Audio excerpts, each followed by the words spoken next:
autour de cette table, dans cette salle de conférence, pour échanger sur un thème important sur la présence en ligne des citoyens en Côte d'Ivoire, acteurs, usages et risques. Donc, voici les thèmes présentés. Alors, bonjour à tout le monde, je suis Marcel Yao. Comme il a dit, je suis le fondateur du service Après Marché. Donc, au sein de notre entreprise, on a d'autres services, il n'y en a pas Après Marché, on est dans la communication. À travers Après-Com, on exerce également dans le BTP à travers des prestations de services, c'est-à-dire la pose de peinture et tout ça. Donc, avec Après BTP. Donc, Après Marché, c'est un service de vente et de livraison de produits vivriers dans les ménages et les restaurants. Donc, on livre en Côte d'Ivoire et dans quelques pays à l'international. Voilà, donc j'ai fait une formation en communication publicitaire à l'université de Bouaké, devenue l'université Alassane Ouattara. Voilà, donc voici ainsi une brève présentation de moi. Merci. Merci, M. Marcel. On rappelle que vous êtes doctorant à l'université de Bouaké. C'est ça.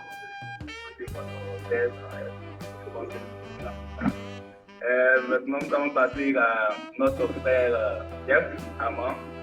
Jeff Amand, qui est lui doctorant aussi à l'université de Bouaké. Et il est communicateur, organisateur, professionnel des médias et acteurs sociaux. Et un broker. Il est membre du réseau RFI. Je vais laisser la latitude à Jeff de mieux se présenter, se définir. En tout cas, il est aussi de l'Union nationale des brokers de Côte d'Ivoire. Il est membre de l'Union nationale des brokers de Côte d'Ivoire. Alors, Jeff Amand. Alors, merci le béni. Je suis effectivement Jean-François Amand, à l'état civil, connu sous le pseudonyme de Jeff Amand au niveau professionnel. Quand je dis professionnel, je parle au niveau de la communication ici en Côte d'Ivoire. Donc, il a dit déjà, je fais mon bonhomme de chemin en tant que consultant en communication avec diverses boîtes ici en Côte d'Ivoire. Ça, c'est au niveau professionnel. Je suis doctorant, naturellement. Je suis de la même école que Marcel au niveau de la Côte d'Ivoire. On a fait l'université de Bouaké. Donc, nous sommes de la même école doctorale. Et voilà, au niveau associatif, comme je me définis comme acteur social, je suis fondateur d'une association qui est un plaidoyer pour l'éducation et le bien-être des enfants, le droit également, des cœurs d'enfants d'Afrique, et membre du réseau de RFI Mondo Blog, qui est un réseau de communicants et de professionnels des médias sur les 5 continents qui regroupe plus de 700 acteurs affiliés aux grands médias que vous connaissez tous, RFI. Donc, plus ou moins, voilà ce que j'ai fait ici en Côte d'Ivoire. Voilà. Oui, merci mon frère Lebeni, merci à M. Jeff, merci à M. Yao d'accepter cette invitation ce soir. Je suis très content que nous soyons tous réunis ici pour discuter d'un sujet très important. Et comme Lebeni vous le disait tout à l'heure, mon nom à l'état civil, c'est Emmanuel Komikunaku. Je suis togolais d'origine, vivant actuellement au Canada. Et, je suis enseignant de carrière et directeur de PAFEM. PAFEM, acronyme de plateforme d'action et de formation en éducation aux médias pour enfants. J'ai fait mon doctorat en France sur l'appropriation des nouvelles technologies par les tout petits enfants de 0 à 2 ans. Ça m'a permis de comprendre davantage ce que c'est que l'éducation aux médias pour les tout petits.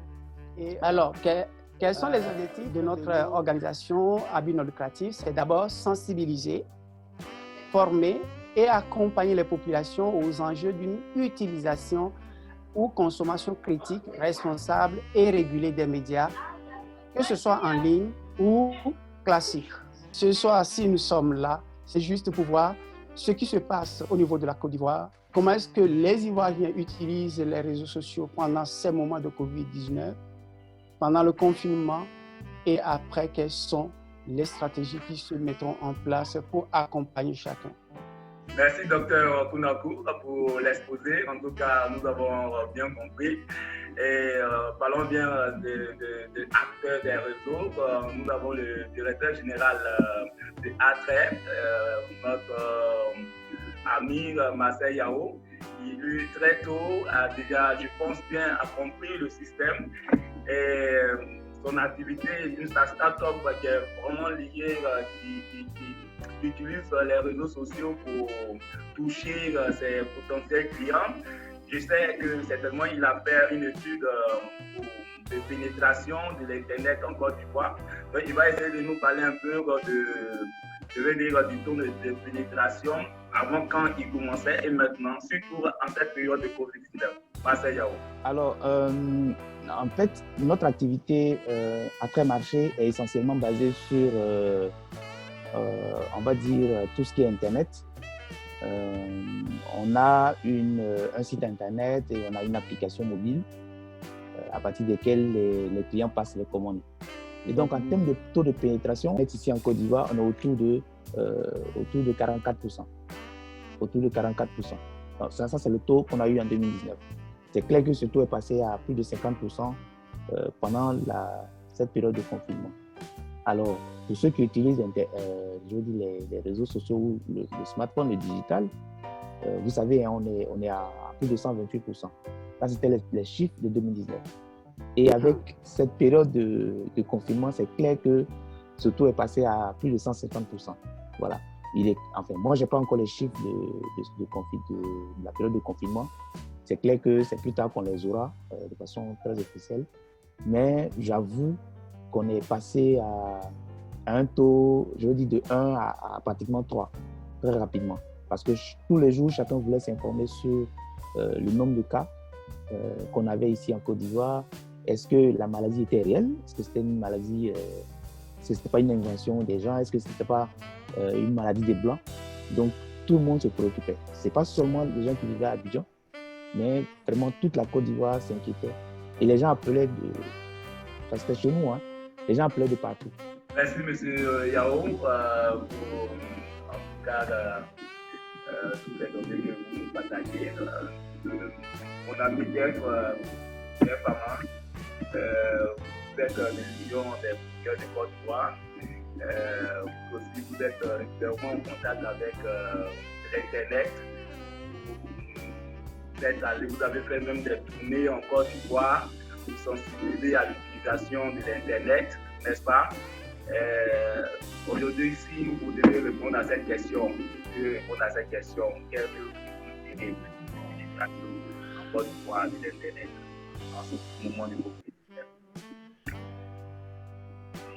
Merci, le Béni. Il faut préciser qu'il y a... ça s'entrecoupe, donc par moment on ne s'entend pas bien. Mais déjà, si je me réfère à ce que j'ai pu entendre et à la question que tu as posée à M. Yao, donc Marcel, le taux de pénétration d'Internet ici en Côte d'Ivoire, il faut dire que c'est un taux qui est élevé, dans le sens où déjà en Côte d'Ivoire, il faut dire qu'il y a 3 opérateurs. Le taux de pénétration d'Internet aujourd'hui, c'est à 65%. Selon les derniers chiffres de l'ARTCI. Donc, ARTCI 2019, taux de pénétration d'Internet au niveau mobile, c'est 65%. Au niveau de l'Internet suisse, l'ARTCI nous donne le chiffre de 0,8%. Bon, donc, vous comprenez avec moi qu'il y a une large marge entre les deux sources de connectivité, entre le fixe et le mobile. Alors, Marcel a fait bien de le relever. Pendant cette période de confinement ou d'autoconfinement volontaire, parce qu'il n'y a pas eu de véritable confinement ici en Côte d'Ivoire, il faut dire que certainement ce chiffre a explosé. Pourquoi? Parce que il n'y a pas autre moyen de s'informer rapidement sur la situation que Internet. Le gouvernant lui-même utilisait Internet pour pouvoir atteindre la masse. Et la population se servait d'Internet pour être à l'écoute du gouvernement et des autres acteurs sur la chaîne d'intervention de la crise. Donc voilà plus ou moins en ce qui concerne le taux de pénétration. Parlant de pénétration au niveau des réseaux sociaux, qui est une autre paire de manches, alors les chiffres que nous avons eus en début d'année 2020 également, il faut dire que c'est à peu près 35 millions d'Ivoiriens qui ont des terminaisons mobiles, qui ont des téléphones mobiles. Donc, sur les 25 millions d'habitants, nous avons 32 millions en griffes de téléphones qui circulent. Donc, pour moi qui ai peut-être 2 téléphones, l'autre en a 3, on se retrouve avec au moins 32 millions de terminaisons mobiles ici en Côte d'Ivoire. Donc, 19% de pénétration au niveau des réseaux sociaux, 65% de pénétration au niveau d'Internet mobile et 0,8% au niveau d'Internet fixe. Selon vous, quels sont les principaux utilisateurs de ces terminaux en termes sociologiques? Si nous partons sur l'approche sociologique, nous dirons tout simplement que la jeunesse, en grande majorité. Donc ici en Côte d'Ivoire, c'est environ 77% des Ivoiriens qui sont jeunes, donc, dont l'âge varie entre 16 et 35 ans. Et c'est cette frange mobile, cette frange de la population qui est beaucoup plus présente sur les réseaux sociaux. Alors effectivement, lorsqu'on essaie d'analyser nos données analytiques après les différentes publications, les différentes publicités sur les réseaux sociaux, notamment sur Facebook, parce que c'est le chef du village. Hein. Voilà, donc c'est le chef du village. En fait, c'est quand on prend de 18 à 24 ans, on est autour de 60% de vues en fait de la publication. Très souvent, on est autour de 60%. Et après, il y a de 24 à 34 ans qui suit et ainsi de suite. Plus de 50% des utilisateurs sont à Abidjan. Après, les autres grandes villes de la Côte d'Ivoire. Et qui sont ces personnes? Est-ce que ces personnes ont un niveau bac+, un niveau lycée ou collège ou primaire? C'est d'abord tout le monde. On va dire celui qui sait manipuler, parce que très souvent, on a des personnes, des parents qui sont même pas là à l'école, hein, mais qui ont un compte qui utilisent WhatsApp. Moi, je vois des dames dans les marchés qui utilisent WhatsApp, mais je vous assure qu'elles maîtrisent WhatsApp. Enfin, je veux dire qu'elles n'utilisent pas tous les paramètres, mais ils arrivent à communiquer via WhatsApp. Ils envoient des messages vocaux. Je vous assure, là, c'est une révélation que je fais. J'ai vu des Nigériens utiliser WhatsApp avant moi. Et ça m'a surpris, en fait. Aujourd'hui, avec Facebook, on se rend bien compte que tout le monde est dessus. Il suffit que la personne sache lire et écrire, quel que soit l'endroit où elle se trouve en Côte d'Ivoire, elle essaie de communiquer via Facebook, elle a un compte Facebook et ainsi de suite. Et c'est pourquoi les dernières statistiques disent que c'est vrai qu'il y a plus de 4 900 000, mais il y a 4 500 000 utilisateurs, on va dire, réguliers. Voilà. Et ça aussi, c'est important. Et donc, ces personnes sont en grande majorité, des personnes qui ont un niveau moyen, qui savent lire et écrire. Les plus grands utilisateurs sont, comme on l'a dit, les jeunes dont l'âge varie entre 18 et 24 ans. Et ceux-là, quand on analyse leur niveau d'études, ils sont pour la plupart entre la classe de 6e et peut-être le bac +2, bac +3. Voilà, donc ils sont dans ce canevas-là. Donc voilà, globalement, c'est ce que je voulais ajouter comme information. Si tu permets, je voulais apporter une précision. En plus de ce que Marcel vient de dire, il faut signifier que dans cette frange qui utilise Internet, donc que ce soit les jeunes ou même les vieux, donc l'ensemble des utilisateurs, des usagers ici en Côte d'Ivoire, les hommes sont fortement dominants. On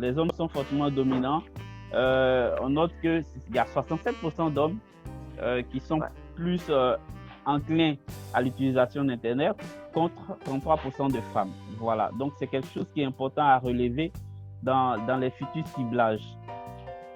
Si naturellement on envisage mener des actions à l'endroit des populations, il faut noter cela dans ces prévisions et tenir compte pour être beaucoup plus objectif et beaucoup plus efficient. Je pense que avec ce qui est dit, on peut directement parler de quel type de messages qui sont utilisés, partagés sur les différents réseaux sociaux. Surtout qu'il est toujours connecté, qu'il est en contact avec vos partenaires sur Internet.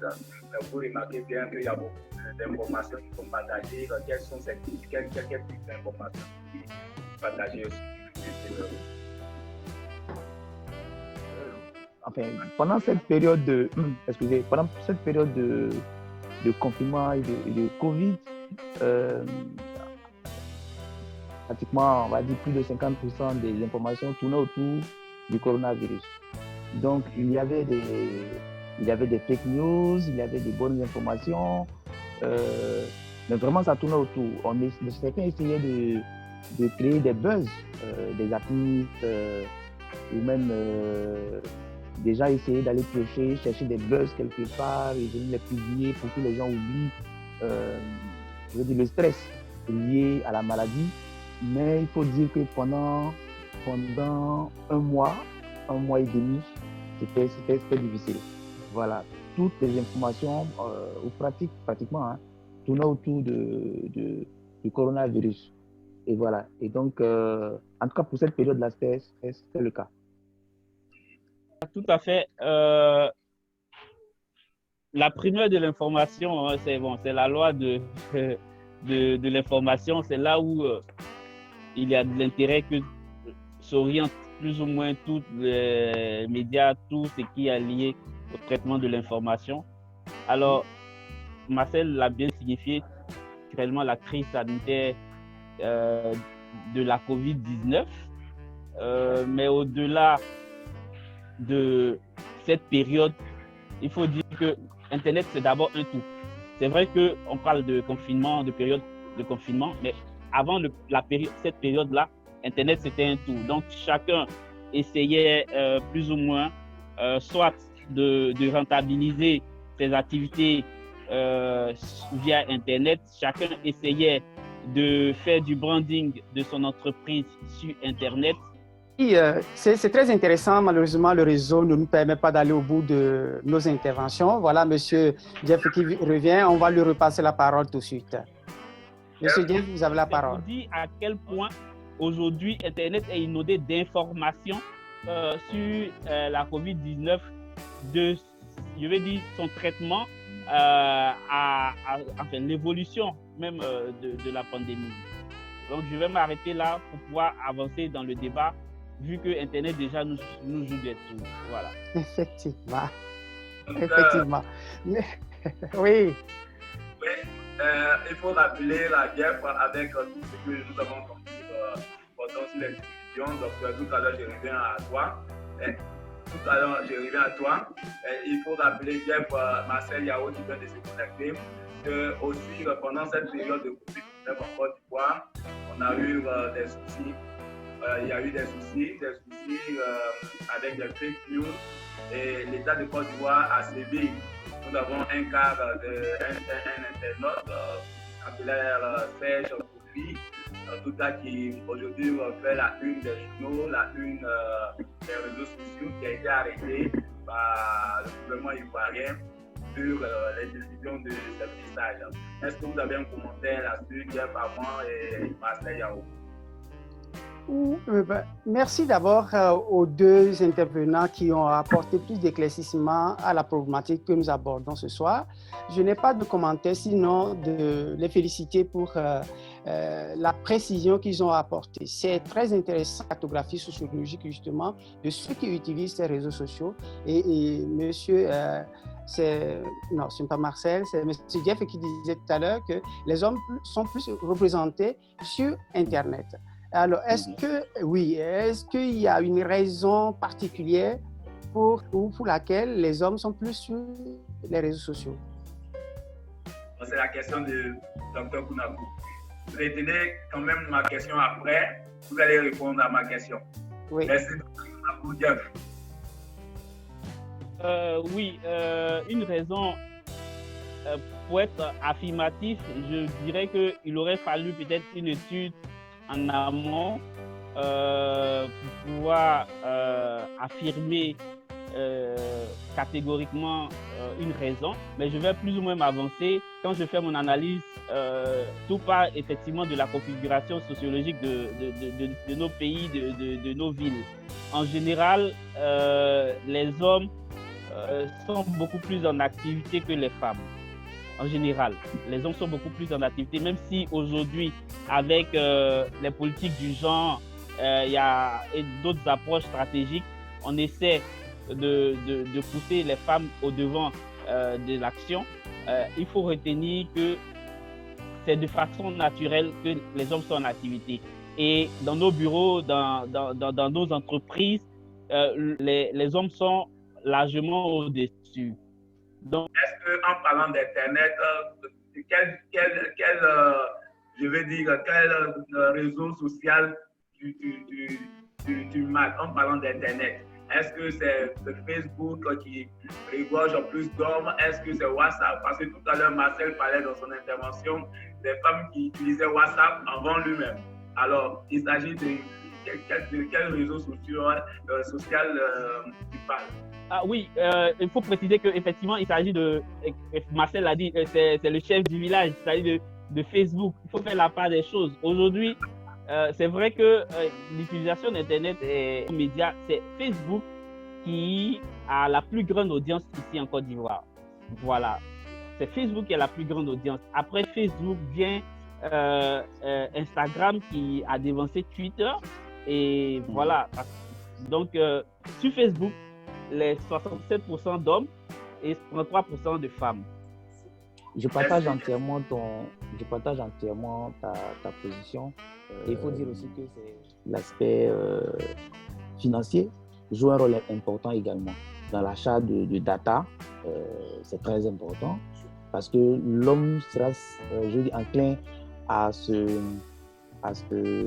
s'acheter des data avant d'en acheter pour sa petite amie ou son épouse en fait, ou même pour sa petite sœur. Et voilà, donc il y a cela. L'autre chose aussi, je réfléchissais tout de suite tout à l'heure au taux d'alphabétisation ici en Côte d'Ivoire. Jeff, qui est dans le domaine, je pense qu'il peut nous donner des informations là-dessus. Mais il me semble que le taux d'alphabétisation des hommes est plus élevé que chez les femmes ou chez les filles. Donc, je pense que ça aussi, c'est un facteur important qui influence, on va dire, le taux d'utilisation d'Internet ici en Côte d'Ivoire. Ok, merci beaucoup, Monsieur Marcel, pour cette précision. Moi, je voudrais ajouter à ce que vous venez de dire que non seulement en Afrique, même en Occident, la représentativité des femmes dans le domaine des technologies est à désirer. Il y a lieu justement qu'on fasse un travail dans nos pays pour sensibiliser nos jeunes sœurs, les femmes aussi, à s'intéresser aux technologies. Parce que le plus souvent, on pense que ce sont des sciences dures réservées aux hommes. On l'a remarqué ici, les études l'ont prouvé. Effectivement, c'est une problématique mondiale. Dans tous les pays, que ce soit dans les pays développés, les femmes sont sous-représentées dans l'utilisation des plateformes. Même si, quelque part, les jeunes filles, aujourd'hui, en Occident, sont plus représentées sur les réseaux sociaux, il reste toujours à savoir que ces femmes-là ont besoin d'une formation, d'une sensibilisation et d'accompagnement pour être sur les réseaux sociaux de manière productive. Merci. Oui. Merci beaucoup, Dr. Koumi. Vous avez une question à poser, vous avez une question à nous poser? Oui, je crois qu'on tire vers la fin. Et à votre avis, est-ce que les internautes de tout âge sont-ils formés à la gestion, au partage et à la coproduction de l'information sur les réseaux? Oui. Je peux y aller? Oui. Tout de suite, je dirais non. D'entrée des jeux, nous, au niveau de l'Union nationale des blogueurs, nous avons initié une campagne, une caravane nationale de formation aux métiers d'Internet et aux outils numériques. Il y a eu 2 éditions, nous avons parcouru 12 villes. Normalement, il y a d'autres éditions qui doivent venir pour nous permettre de faire toutes les villes et contrées de la Côte d'Ivoire. Mais au-delà de cette caravane, au-delà des formations que nous donnons sur le blogging, sur le personal branding, sur le community management, le social management, la connaissance même des réseaux sociaux, des nouveaux médias, toutes ces formations que nous donnons, ce sont en réalité des initiations. Alors, quand nous finissons, après notre passage, en matière de suivi, notre budget ne nous permet pas de faire le suivi de ces milliers de personnes que nous formons.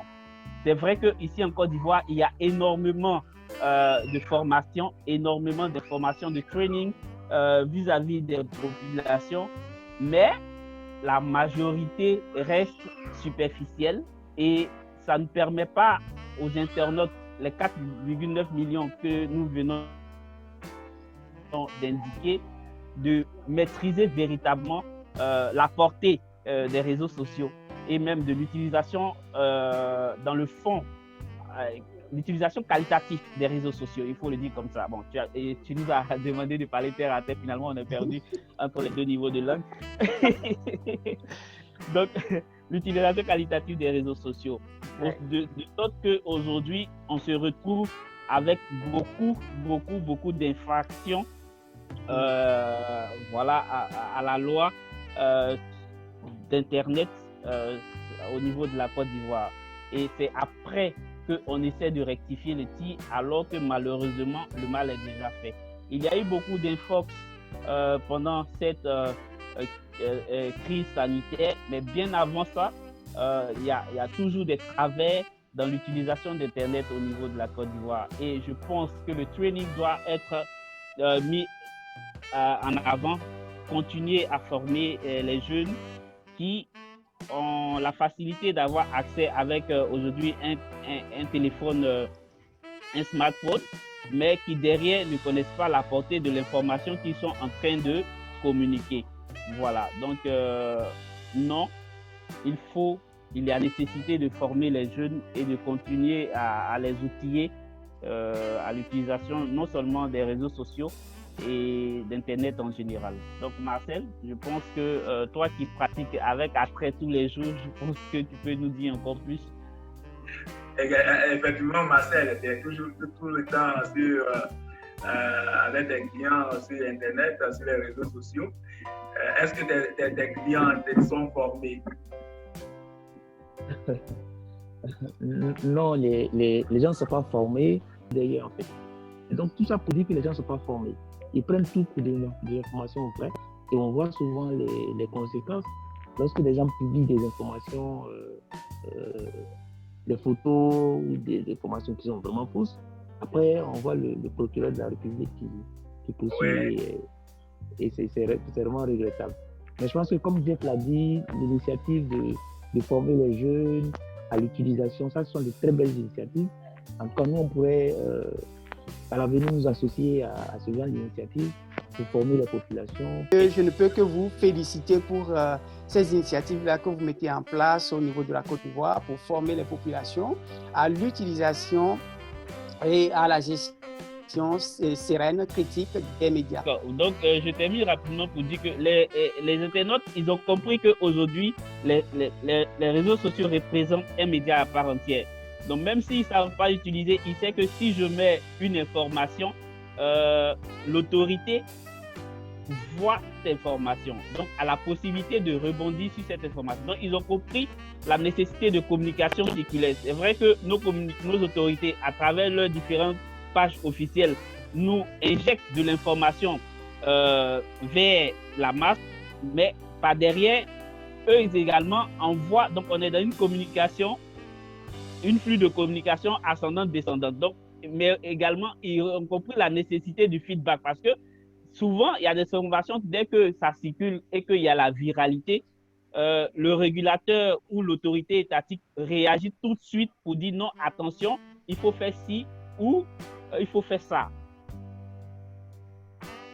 Quand je prends par exemple la gestion de la crise de la COVID-19, après l'isolement d'Abidjan, il était question que l'usager puisse obtenir une autorisation au sortir de cette circonscription-là. Et il y a une adresse qui a été donnée pour que les Ivoiriens puissent s'y rendre pour prendre les autorisations. Malgré les mesures de distanciation, du mètre de distanciation physique, les Ivoiriens se sont retrouvés à des milliers dans un même endroit sans aucune protection, sans aucune autre forme de précaution. Merci Jeff, merci Yao. Oui, merci pour vos interventions et ces contributions qui sont très riches et que nous devons approfondir dans les prochaines rencontres, si Dieu le permet, bien sûr. Je voudrais vous remercier particulièrement au nom du conseil d'administration pour vos apports, votre présence, et à notre frère Le Béné, l'animateur du jour. Merci à toi pour ta contribution. Ça a été un plaisir pour nous de vous recevoir. Et je crois que ce n'est pas le premier et le dernier, ce n'est que le commencement parce que nous avons beaucoup de choses à faire ensemble. Merci.